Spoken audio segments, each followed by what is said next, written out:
22 मार्च 2017 इस दिन से करप्शन लीगल हो चुका है इंडिया में। ये वाला करप्शन नहीं जो छोटा मोटा पुलिस ऑफिसर के साथ होता है, गवर्नमेंट ऑफिस में होता है, जो बड़े स्केल पे करप्शन होता है, जो बड़ी बड़ी कंपनीज पॉलिटिकल पार्टीज को पैसे खिलाती हैं और अपना काम करवाती हैं उसके बदले। इसको लॉबिंग भी कहते हैं। ये तब से लीगल हो गया जब से 22 मार्च 2017 को फाइनेंस बिल पास हुआ लोकसभा में, और सारा का सारा मेन स्ट्रीम मीडिया इस पे बिल्कुल चुप बैठा है। वो इसमें ज्यादा इंटरेस्टेड है कि योगी जी क्या खाते हैं, क्या पीते हैं, कितने घंटे सोते हैं, शिवसेना के एमपी के साथ क्या हुआ। ये सारी खबरें एक स्मोक स्क्रीन थी, सिर्फ आपका ध्यान भटकाने के लिए दी गई थी। असली चीज ये पीछे से करके निकल गई और किसी को पता तक नहीं लगा। अभी तक क्या होता था, कुछ हद तक तो कंपनीज वैसे भी इन्फ्लुएंस कर ही पाती थी पॉलिटिकल पार्टीज को, लेकिन बाय लॉ इसकी एक लिमिट थी। ये लिमिट थी कि कंपनी सिर्फ अपना 7.5% ऑफ नेट प्रॉफिट, जितना वो 3 सालों में प्रॉफिट बनाएगी, खाली उतना ही मैक्सिमम अमाउंट ऑफ पैसा वो डोनेट कर सकती है पॉलिटिकल पार्टी को। लेकिन ये अमेंडमेंट के बाद, 2017 की अमेंडमेंट के बाद, ये लिमिट रिमूव कर दी गई। यानी अब कोई अपर लिमिट नहीं है इसके ऊपर। कंपनी चाहे तो अपना सारा पैसा पॉलिटिकल पार्टी को डोनेट कर दे। इसका दूसरा क्लॉज ये कहता है कि कंपनी को यह बताने की जरूरत नहीं है कि वो किस पॉलिटिकल पार्टी को डोनेट कर रही है अपना पैसा। बिल्कुल ही नॉन ट्रांसपेरेंट और एनोनिमस डोनेशंस होंगी ये। कोई भी चाहे अपनी फर्जी कंपनी खड़ी कर ले, उसका सारा पैसा पॉलिटिकल पार्टी को डोनेट कर दे, और उसे अपनी बैलेंस शीट में दिखाने की भी जरूरत नहीं कि कहां पैसा गया है, किस पार्टी को पैसा गया है। और पिछले साल की अमेंडमेंट तो आपको याद ही होगी कि कैसे इन्होंने फॉरेन फंडिंग पॉलिटिकल पार्टीज के लिए लीगलाइज करा दी थी और एनजीओ के लिए पूरी तरह से बैन करा दी थी। तो अब इन तीनों चीजों को कंबाइन करके सोचो ये कितनी मायने रखती है चीज। कोई भी फॉरेन में बैठी कंपनी एनोनिमसली, बिना आपको पता लगे, हमारी गवर्नमेंट को चला सकती है और हमें कोई आइडिया तक नहीं होगा इस चीज का। चाहे आप किसी भी पार्टी के सपोर्टर हो, लेकिन ये जरूर जान लेना कि ये जो लॉज है ये हर एक पॉलिटिकल पार्टी के लिए वैलिड है। तो कोई भी इनको गलत तरीके से इस्तेमाल कर सकता है बहुत ही आसानी से। अब 2 और अमेंडमेंट्स हैं जो इस लॉ में आई हैं। एक तो है कि जो 20,000 की लिमिट होती थी कैश डोनेशन की पॉलिटिकल पार्टीज को, वो अब 2,000 कर दी गई है। लेकिन इससे ज्यादा कोई फर्क पड़ने वाला नहीं है, ज्यादा ट्रांजैक्शंस लगेंगी, अब और कुछ नहीं है। और एक और चीज ये ले आए हैं, इलेक्ट्रोल बॉन्ड्स का चक्कर, कि अब इलेक्ट्रोल बॉन्ड्स से डोनेशन होगी। ये बॉन्ड्स एक नई करेंसी की तरह है कि कोई भी इन्हें खरीद सकता है और इनके थ्रू डोनेट कर सकता है पॉलिटिकल पार्टीज को।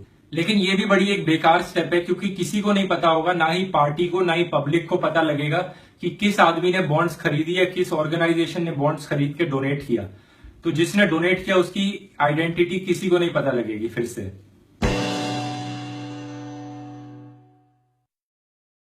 अभी एक आईटी एक्ट में अमेंडमेंट लाए हैं कि अब आईटी ऑफिसर्स आपके घर आके रेड मार सकते हैं, सर्च कर सकते हैं, उसको सीज कर सकते हैं आपकी प्रॉपर्टी को, बिना एक्सप्लेनेशन दिए कि ये क्यों कर रहे हैं।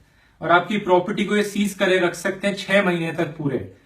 और इस चीज के लिए आपको कोर्ट भी जाने नहीं दिया जाएगा, आपको कोई जस्टिफाई करने का भी मौका नहीं दिया जाएगा कि आप इनोसेंट हो या गिल्टी हो। तो बड़ी ऑब्वियस सी चीज है, इसे कैसे मिस यूज किया जा सकता है।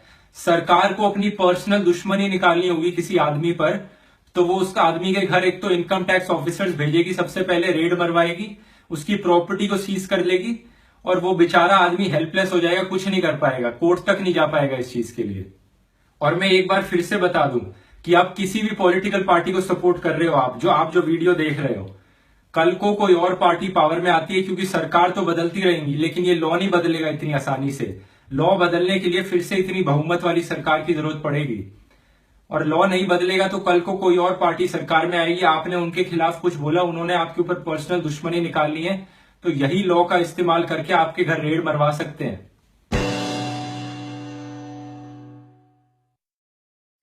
फाइनेंशियल बिल में एक और चेंज आया था कि अब आधार कार्ड को मैंडेटरी यानी कंपलसरी बना दिया गया है इनकम टैक्स रिटर्न्स फाइल करने के लिए और अपना पैन कार्ड लेने के लिए। यानी अगर आप आधार कार्ड नहीं लोगे तो आप एक टैक्स डिफॉल्टर बन जाओगे ऑटोमेटिकली। ये चीज उसके बावजूद कि सिर्फ 1 साल पहले सुप्रीम कोर्ट ने बोला था कि आधार कार्ड मैंडेटरी नहीं होना चाहिए, सरकार ने सुप्रीम कोर्ट के ऑर्डर को पूरी तरह से नजरअंदाज कर दिया। फाइनेंस बिल क्या होता है, इसमें फाइनेंस और टैक्स से रिलेटेड लॉज में चेंजेस बताए जाते हैं।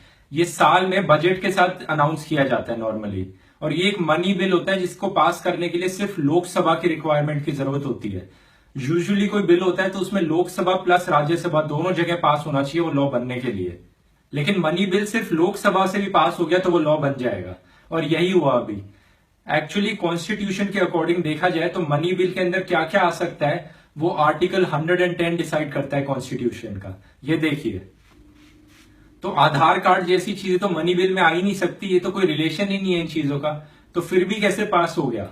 ये पास हो गया एक रूल 388 के अकॉर्डिंग, जो कहता है कि स्पीकर चाहे तो कोई भी और रूल अपनी मर्जी से सस्पेंड कर सकता है।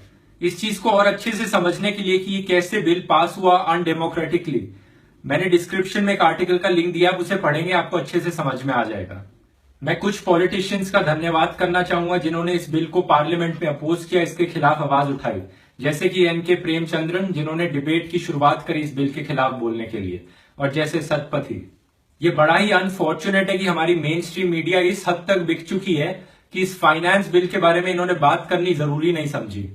सिर्फ कुछ गिने चुने ऑनलाइन पोर्टल्स ही बचे हैं जो जिन पे भरोसा किया जा सकता है, जिन पे ट्रस्ट किया जा सकता है, जैसे कि the logical Indian, news laundry, Quint, the wire. नहीं तो मेन स्ट्रीम मीडिया तो पूरी तरह से बिक चुकी है। और मुझे उम्मीद है आपको इस वीडियो के द्वारा इस बिल के बारे में काफी जानकारी मिली होगी और पता लगा होगा कि ये सरकार पर्दे के पीछे क्या क्या करती रहती है। अगर आप ऐसे और वीडियो देखना चाहते हैं तो यहाँ पे सब्सक्राइब कीजिए बटन दबा के, और कमेंट्स में मुझे बताइए वीडियो कैसा लगा और आपकी क्या सजेशंस हैं। मिलेंगे अगले वीडियो में। धन्यवाद।